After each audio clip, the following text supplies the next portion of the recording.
Hello students, आज हम NCERT में class 10th arithmetic progression exercise 5.1 का इंट्रोडक्शन से शुरू करते हैं और फिर क्वेश्चन नंबर 1 कराते हैं। आप ध्यान से देखिए, वेरी सिंपल एक्सरसाइज। इसमें हमें देखना है कि अर्थमेटिक का मीन्स क्या है, क्या होता है अर्थमेटिक मीन्स। अर्थमेटिक अर्थमेटिक को हम AP से भी डिनोट करते हैं, अर्थमेटिक प्रोग्रेशन। अब देखिए, मान ले जाए हम 1, उसके बाद 2 लिखें, फिर 3 लिखें, 4 लिखें, इस तरह से आगे तक लिखता जाए। इसमें हम देखते हैं इसका और इसके बीच में क्या डिफरेंस है, 1 है। इस टर्म में से इस टर्म को माइनस किया तो क्या आया, 1 आया। इसमें से इसको माइनस किया तो भी 1 आया, और 4 में से 3 को 1 माइनस किया तो भी 1 आया। यानी कि इन टर्म्स के बीच में क्या है, जितनी भी टर्म दी हुई है हमें, उनके बीच का डिफरेंस 1 आता जा रहा है। तो इससे हमें पता चलता है कि यह एक जो सीरीज है वो AP है। और लिख लेते हैं, जैसे कि हम लिखते हैं 6, 12, 18, 24। आप इसमें देखें, यहाँ से इसमें से माइनस करके देखें, 6 आएगा, 12 में से 6 जाएगा तो 6 आएगा, 18 में से 12 जाएगा तब भी 6 आएगा, 24 में से 18 जाएगा तब भी 6 आएगा। तो इसका मीन्स सेकंड टर्म, ये वाली फर्स्ट टर्म होती है, ये सेकंड टर्म होती है। सेकंड टर्म में से जब फर्स्ट टर्म जा रही है तो हर बार 6 6 6 आता जा रहा है। तो यह किसकी फॉर्म है, यह फॉर्म है एक AP की, फॉर्म NAP। इसको हम एक AP की फॉर्म कहेंगे। और देख लेते हैं, जैसे कि हमारे पास यहाँ पर हम देखें 15, और अगला नंबर लिख दें हम 22, आगे उससे आगे हम लिख दें यहाँ पर 30, फिर हम लिखें 40। ऐसे अगर हम देखें तो देखिए 22 में से 15 जाएगा तो क्या बचता है, 7, और 30 में से 22 जाता है तो क्या बचेगा, 8, 40 में से 30 जाएगा तो क्या बचेगा, 10। इस तरह से डिफरेंस सबका अलग अलग आ रहा है। तो यह फॉर्म नहीं है, नॉट फॉर्म ऑफ NAP, यह AP की फॉर्म नहीं है। और ले लेते हैं, जैसे कि हम यहाँ से देखें, अब बात आती है कि AP का तो पता चल गया कि जब हमारा सभी टर्म्स का सेकंड में से फर्स्ट को माइनस करें, थर्ड में से सेकंड को माइनस करें, 4 में से थर्ड को माइनस करें, उन सब का डिफरेंस सेम आता हो तो वह क्या कहलाती है, AP कहलाती है। अब AP में जैसे कि हमारी एक AP है 8, उसके बाद आता है 15, 22, 29। तो यह हमारे पास एक AP है। इस वाले को हम क्या कहते हैं, फर्स्ट टर्म। इसे हम A1 से डिनोट करते हैं। A1 क्या है, 8 है। इसके बाद में सेकंड टर्म A2 कितना है भाई, 15 है। इसी तरह A3 कितना है, 22 है। अब हमें इसमें से इसे माइनस करें तो A2 माइनस A1 वो क्या होता है, D को हम क्या कहते हैं, कॉमन डिफरेंस, कॉमन डिफरेंस। अगर किसी AP के किसी सीरीज के कॉमन डिफरेंस सेम है तो वह एक AP कहलाती है। अब यही हमारा 5.1 में इसी तरह के क्वेश्चन है। हमें केवल बताना है कि यह AP है या नहीं है। अगर हम जैसे कि हमारा यहाँ पर 1 2 3 4 टर्म तक आ गए, A4 तक आ गए, हमें इससे आगे की टर्म निकालने को कह दिया जाए तो हम क्या करते हैं, A5 अगर हम निकालें तो क्या हो जाएगा, A4 में क्या प्लस कर देंगे, D। जैसे कि फर्स्ट टर्म हमारे पास 2 है, ये A1 है। अगर हमें दिया हुआ है D = 5, तो A2 कैसे आएगा, A1 प्लस D कर दें तो A1 कितना है, 2 प्लस D कितना हो गया, 5।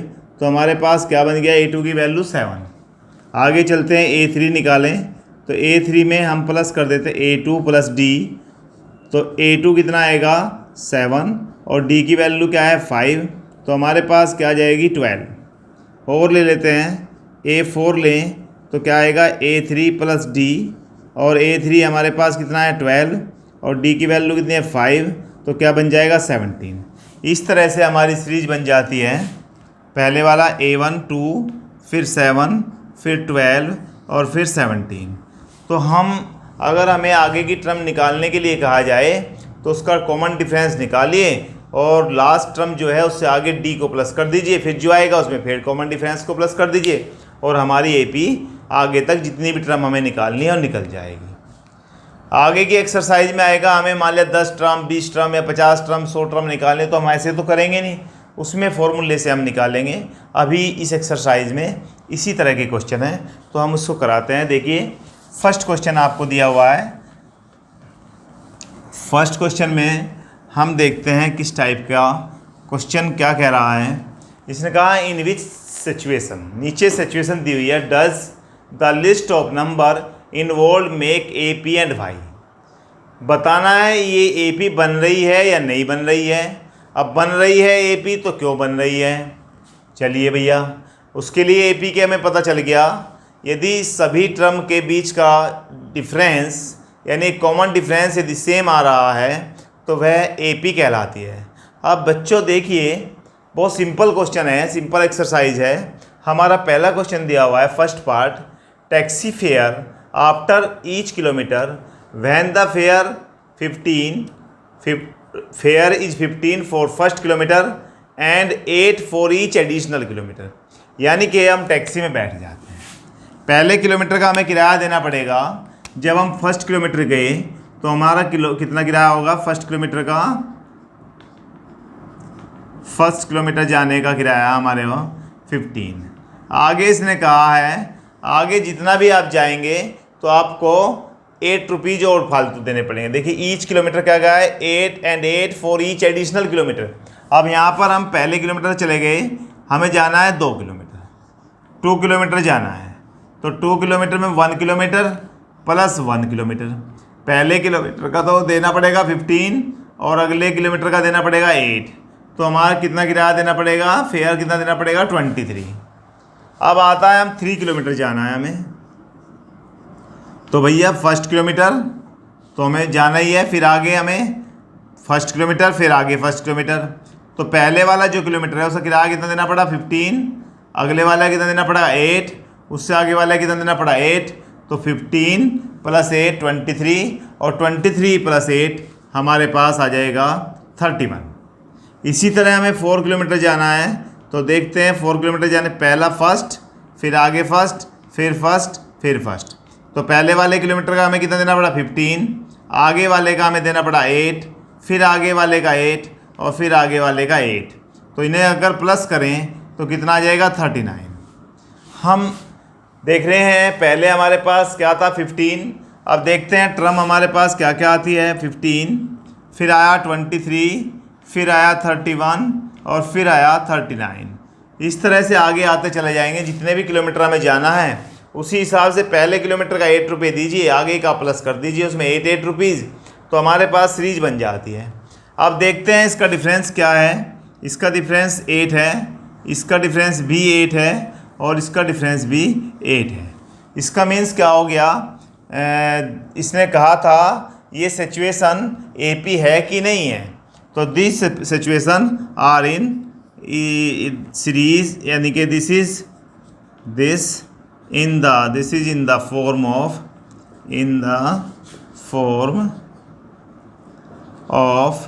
N AP। तो यह किसकी फॉर्म हो गई भाई, AP की फॉर्म हो गई। अब क्यों हुई, क्योंकि इनके डिफरेंस D की वैल्यू सेम, क्योंकि सिंस D लिख दो या कॉमन डिफरेंस इज सेम, सबका कॉमन डिफरेंस क्या आ रहा है सेम। तो हमारा फर्स्ट पार्ट में यही था कि बताइए ये AP है क्या, और AP है तो क्यों है। हमने देख लिया कि AP है, क्यों है, क्योंकि इनका कॉमन डिफरेंस सेम आ रहा है। अब बच्चों आगे चलते हैं। देखिए अब आपको बिल्कुल क्लियरली समझ में आने लगेगा। सेकंड पार्ट में दिया हुआ है क्या, इसने कहा है the amount of air present in a cylinder when vacuum pump remove 1/4 of the air remaining in the cylinder eight A time. यानी कि इसका मीन्स है, पहले क्वेश्चन का मीनिंग समझिए। एक सिलेंडर में एयर भरी हुई है और सिलेंडर में जो एयर है उसमें हमने क्या लगाया, एक पंप लगा दिया, और पंप लगाकर हमने उसमें से एक टाइम में कितनी रिमूव हो जाती है, 1/4 पार्ट रिमूव हो जाता है। कितना पार्ट रिमूव होता है, 1/4 पार्ट। अब देखते हैं, मान लीजिए सिलेंडर में तो हमें पता नहीं कितनी है, तो हम मान लेते हैं लेट कर लेते हैं air, amount of air in cylinder, amount of air in cylinder. हम कुछ भी लेट कर लें, या तो हम उसे वेरिएबल में लेट कर लें या नॉन वेरिएबल में लेट कर लें। मान लीजिए वेरिएबल में करते हैं तो कितने 100 यूनिट ले लेते हैं भाई। हमारे पास कोई वो तो दिया नहीं कितनी थी उसमें, हमने उसका वॉल्यूम जो है कितना है, 100 यूनिट, क्योंकि हमें ये भी नहीं दिया मीटर क्यूब में है या सेंटीमीटर क्यूब में या लीटर में है, तो इसलिए हमने उसको कितना मान लिया, उसके अंदर जो एयर प्रेजेंट है वो कितनी 100 यूनिट। और उसने कहा है 1/4 रिमूव हो जाती है फर्स्ट टाइम में। तो फर्स्ट टाइम में हमने उस पर क्या लगाया, first time, first at first, यानी कितना हो जाएगा, क्या हो जाएगा भैया, 100 इंटू 1/4, यानी कि 25 यूनिट उसमें से रिमूव होगी, यूनिट रिमूव। अब रिमेनिंग कितनी बच जाती है, अब इसमें रिमेनिंग देखिए कितनी बच जाती है, 100 यूनिट थी, कितना चलेगा, 25 यूनिट चला गया, क्या बचा भाई, 75 यूनिट रिमेनिंग बची। चलिए, हमारे पास पहले कितनी थी, 100 यूनिट, अब कितनी बची, 75 यूनिट। फिर सेकंड टाइम देख लीजिए, सेकंड टाइम जब हम उसमें से एयर पंप करेंगे, रिमूव करेंगे, तो 75 इंटू 1/4, 1/4 से काटिए, 4 से 1 जा 3 और 5, 4 8 जा 32, फिर 3 18.8 समथिंग आ जाएगा, या आप इसको 75/4 भी लिख सकते हैं। तो 75/4 लिख कर रहने दीजिए, 75/4 रिमेनिंग होगी। अब यानी कि इसके रिमूव होगी, रिमूव। अब बेटा क्या बचा, यानी कि रिमेनिंग कितनी रही उसके अंदर,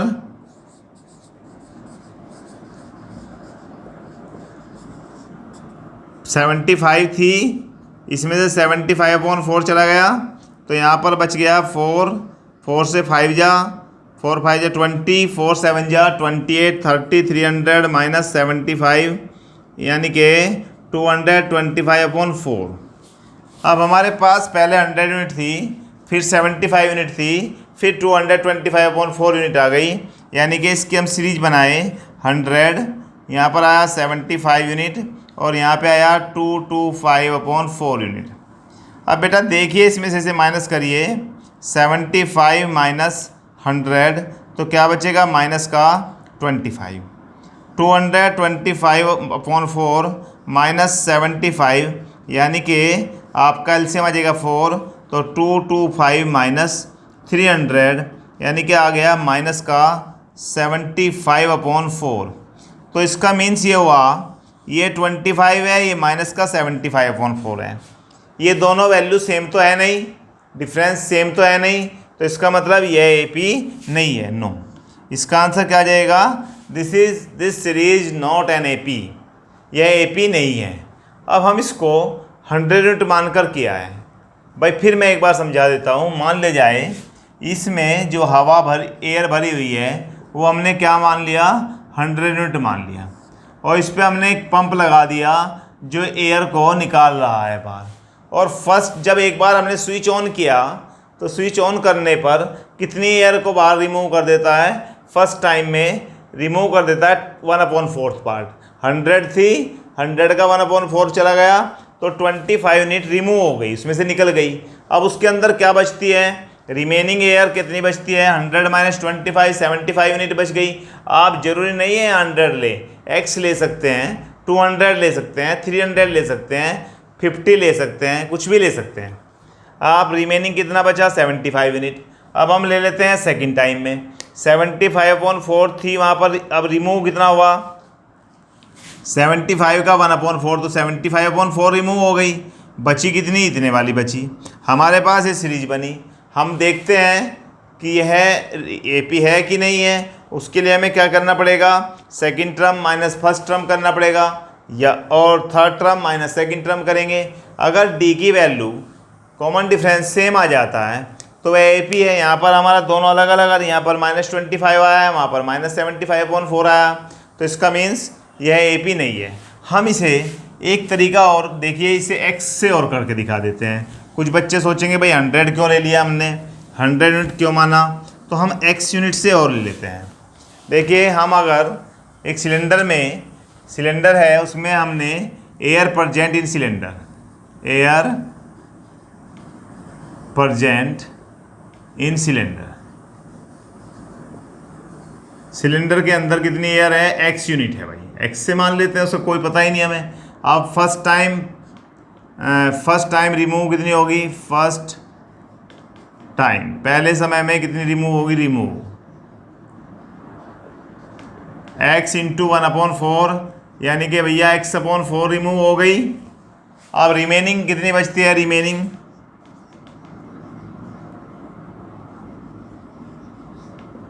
रिमेनिंग x माइनस x/4, तो यहाँ पर कितना बचा, एलसीएम लेने पर 3x/4 आ जाएगा। एलसीएम ले लिया, यहाँ पर 4, 3x/4 आ गया। अब हमें क्या करते हैं, सेकंड टाइम लेते हैं। सेकंड टाइम रिमूव, कितनी रिमूव हो जाएगी, 3x/4 इंटू 1/4, यानी कि 3x/16 आ जाएगा भाई। अब रिमेनिंग क्या बचती है, रिमेनिंग बचती है 3x/4 माइनस 3x/16, तो एलसीएम क्या आ जाता है, 16, 4 4 जा 4 3 जा 12x minus 3x is equal to आ जाएगा 9x/16। यानी कि पहली बार के में कितनी बची, या फिर कितनी बची, या सीरीज क्या कहती है, क्या बन जाएगी, x और यहाँ पर 3x/4 और फिर यहाँ पर 9x/16। अब हम देखते हैं, सीरीज तो बन गई, यह सीरीज AP है कि नहीं है। इसमें से इसको माइनस करके देखते हैं, D निकालते हैं, तो 3x/4 माइनस x करें तो बेटा 4 एलसीएम, यहाँ पर क्या आया, 3x माइनस क्या आया, 4x, 3x माइनस 4x क्या बचेगा, -x/4 बचेगा। फिर इसमें से इसको माइनस करते हैं, आगे D1 निकल गया, D2 निकाल लेते हैं, तो 9x/16 माइनस 3x/4, यानी कि आप एलसीएम ले लीजिए 16, तो 9x यहाँ पर आ जाएगा, 3 जा 3 3 जा, देखो 4 4 जा 4 3 जा 12 आ जाएगा, 12x, तो माइनस का कितना आया, 3x/16। आप देखिए ये वैल्यू और ये वैल्यू, यानी कि D1 is not equal to D2 है। हमने तो क्या बताया था, सारे D इक्वल आने चाहिए, तो इसका मीन्स ये हुआ कि given AP this situation is not AP, यह AP की फॉर्म नहीं है। अब हम थर्ड क्वेश्चन लेते हैं, थर्ड पार्ट इसका, और फर्स्ट पार्ट को आप नोट कर लीजिए, या 100 से कर लीजिए या x से कर लीजिए। अब फोर्थ इसका थर्ड पार्ट में देखिए, ये केवल क्वेश्चन आपको वर्ड फॉर्म में दिए हुए हैं, इसलिए थोड़ा डिफिकल्ट से लग रहे हैं। अगर आप आगे के क्वेश्चन देखोगे, वेरी वेरी सिंपल एक्सरसाइज। इसने कहा है cost of digging A well. एक वेल है, हमने ये वेल ले लिया और इस वेल को मिट्टी खोदनी है भाई। चलिए, हमने इसमें कुछ लेबर लगाया और इसमें 1 मीटर है, ये यहाँ पर 2 मीटर तक है, फिर 3 मीटर है, फिर 4 मीटर है, फिर 5 मीटर, आगे तक चलता चला गया। अब उसने क्या किया, कॉस्ट ऑफ डिगिंग माने खुदाई करना है well, after every metre of digging when the cost of ₹150 for first metre. पहले मीटर की कॉस्ट क्या लगनी है, 150 रुपये। चलिए आगे चलते हैं। फिर इसने कहा एंड राइज बाई 50 पर ईच सब्सिक्वेंट मीटर।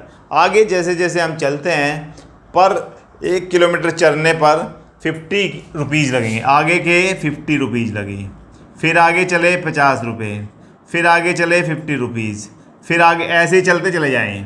तो ये हमारा क्या आ जाएगा, अब देखते हैं क्या सिचुएशन बनती है भाई। फर्स्ट किलोमीटर डिगिंग करने के फर्स्ट मीटर डिगिंग जब हमने फर्स्ट मीटर डिगिंग किया तो हमारे पास क्या आया 150 रुपये, और सेकंड मीटर डिगिंग करने में कितना लगा, यानी कि सेकंड ना लिखो, फर्स्ट मीटर तो ये हो गया, 2 मीटर हमें करना है। तो 2 मीटर के लिए क्या हो जाएगा, पहले मीटर में तो लगेगा 150 रुपये, प्लस कितना होगा भाई 50 रुपये, तो टोटल कितना आ जाएगा 200 रुपीज़। 3 मीटर के लिए 3 मीटर में क्या आ जाएगा 200 रुपये, तो हमारे पास हो गए 2 मीटर तक के। या ऐसे कर लीजिए, पहला किलोमीटर 150, दूसरा सेकंड किलोमीटर 50, फिर थर्ड किलोमीटर 50, कुल मिला के हमारे पास कितना होगा 250। अगर हमें 4 मीटर भी खुदवाना है, डिगिंग कराना है, तो पहले के 150, आगे 50, फिर नेक्स्ट वाले के 50, फिर नेक्स्ट वाले के 50, और इस तरह से हमारे पास क्या आ जाता है 300। तो सीरीज क्या बन जाती है 150, फिर 200, फिर आपके पास 250 और फिर 300, आगे तक भी चले जाए, हमें नहीं पता कितना जाना है। अब डेटा देखते हैं इसमें से इसे माइनस करके, तो D1 आ जाता है 200 माइनस 150 क्या आएगा 50, और D2 लेते हैं 250, 250 माइनस 200 तो कितना आएगा 50, फिर D3 ले लेते हैं, D3 भी 300 माइनस 250 कितना आ रहा है 50, यानी कि इसका मीन्स ये हो गया D1 is equal to D2 is equal to D3, यानी कि कॉमन डिफरेंस सब क्या है सेम है। तो इसका मतलब this situation is in the form of NAP, यह सिचुएशन क्या है AP की फॉर्म में है। अब हमारे थर्ड पार्ट तक हो गए, फोर्थ पार्ट लेते हैं, और फोर्थ पार्ट में सारे क्वेश्चन इतने ऐसे नहीं लगेंगे, ये क्वेश्चन को तुम्हें दिखाने के लिए केवल वर्ड फॉर्म है इसलिए ऐसा लग रहा है। आगे क्वेश्चन सिंपल क्वेश्चन है, ये भी सिंपल ही है। Amount of a money in account every year when 10,000 deposit. हमने बैंक गए, आपने 8 में भी पढ़ा है, बैंक गए, वहाँ पे रुपए कितने जमा किए 10,000 रुपये, और उस पर कंपाउंड इंटरेस्ट लग रहा है 8% पर एनम से। अब हमें बताना है ये सिचुएशन AP बनेगी या नहीं बनेगी। अब देख लेते हैं, पहले साल में कितना होगा, फिर दूसरे साल में कितना होगा। आप सीधा एक फॉर्मूला लगाइए, amount is equal to P into 1 plus R/100 होता है, और इसकी पावर T यानी कि टाइम होता है। पहले फर्स्ट ईयर के लिए निकाल लेते हैं, पहले शुरू में तो 10,000 थे, हम एक साल के बाद देखते हैं आफ्टर 1 ईयर, आफ्टर 1 ईयर, एक साल के बाद कितना पैसा पे हमारे बैंक में हो जाएगा। A is equal to P कितना है भाई 10,000, चलिए फिर यहाँ पर 1 प्लस रेट क्या लग रहा है 8/100 की पावर कितना है भाई 1 है। अब हमारे पास ये सिचुएशन बन जाती है, 2 से काटिए 4 और 2 से काटिए 50, या ऐसे ही रखे रहने ना काटो यार। यहाँ पर 1 प्लस 8/100 यानी कि इसकी पावर है 1। आपकी सिचुएशन के अकॉर्डिंग 10,000 यहाँ पर क्या बन जाता है 100 इंटू 1 108 अपॉन क्या हो जाएगा बेटा 100, 2 जीरो से कैंसिल हो गया। जब मैं मल्टीप्लाई करूँ तो 108 पर 2 जीरो आ जाएगी, यानी कि एक साल के बाद बैंक में कितने रुपए थे, पहले 10,000 तब 10,800 हो गए। आगे आफ्टर 2 ईयर, आफ्टर 2 ईयर के बाद देखते हैं भैया क्या हो जाने वाला है। तो A इज इक्वल टू वही 10,000 फॉर्मूला लगा दीजिए, 1 प्लस 8/100 की पावर 2 आ जाएगा। अब बेटा यहाँ पर 10,000 सिंपल से क्वेश्चन होते हैं 108 और 2 पावर है तो 108 और अपॉन कितना हो जाएगा 100 इंटू 100। आपके दोनों 100 इससे कट गया, 108 की 108 से मल्टीप्लाई कीजिए तो यहाँ पर आ जाएगा 8 8 जा 64 0 0 0 और फिर 10801 यानी कि यहाँ पर 4 6 8 दूनी 16 6 और 1 और 1 यानी कि 11,664। अब देखते हैं सीरीज बना के सिचुएशन क्या बनती है। बेटा पहले कितना था 10,000, फिर कितना हो गया 10,800 और फिर कितना हो गया 11,664। अब हमारे पास आगे भी ऐसे निकलते जाएंगे, हमें आगे निकालने की आवश्यकता भी नहीं है, केवल हम 3 टर्म तो निकालनी ही पड़ेगी। अब देखते हैं इसमें से इसको माइनस करके, तो D1 कितना आ जाता है 10,800 माइनस 10,000, केवल लिखना ही पड़ रहा है, आसान बहुत हैं। क्या बचा 800। आप D2 देखिए 11,664 माइनस 10,800। अब इसमें से जब इसको माइनस करेंगे तो हमारे पास आ जाता है इस तरह से 864। तो आप देखिए D1 नॉट इक्वल टू आया किसके D2 के, और दोनों क्या होने चाहिए, डिफरेंस, कॉमन डिफरेंस क्या होना चाहिए, सेम होने चाहिए। तो this situation is not form of an AP, यह सिचुएशन भी AP की फॉर्म नहीं है। मैं फिर बता देता हूँ, हमने बैंक में जमा किया 10,000 रुपीज़ और उस पर कंपाउंड इंटरेस्ट के हिसाब से क्या लग रहा है 8% पर एनम के हिसाब से इंटरेस्ट मिल रहा है। तो हमने फर्स्ट ईयर के बाद देखा कितना पैसा हमारा अमाउंट बैंक में हो जाएगा। तो हम पहले से ही पढ़ते आ रहे हैं अमाउंट का formula, principal into 1 plus rate R upon 100 की पावर T फॉर टाइम। अब हमने इस सिचुएशन को हैंडल किया और सोल्व करके क्या आया 10,800। फिर दूसरे वर्ष में भी देखा 2 पावर कर दी, यहाँ पे कितना आया 11,664। फिर हम देखते हैं सीरीज बन जाती है 10,000 और 10,800, 11,664। फिर हमने क्या किया, पहले वाले सेकंड टर्म में से फर्स्ट टर्म को माइनस किया, D1 निकाला, फिर थर्ड में से सेकंड को माइनस किया, D2 निकाला। D1 की वैल्यू क्या आई भाई 800 और D2 की वैल्यू क्या आई 864। तो दोनों के दोनों आपस में इक्वल नहीं है। जब इक्वल नहीं है तो यह फॉर्म, यह सिचुएशन क्या होगी, AP तो होने की नहीं है। हमें पूछा था कि कौन सी सिचुएशन AP है, और AP है तो क्यों है। अगर AP होती तो D1 और D2 इक्वल आता। तो इसलिए हमारे फर्स्ट क्वेश्चन के 4th पार्ट कंप्लीट हो गए। थैंक यू बेटा।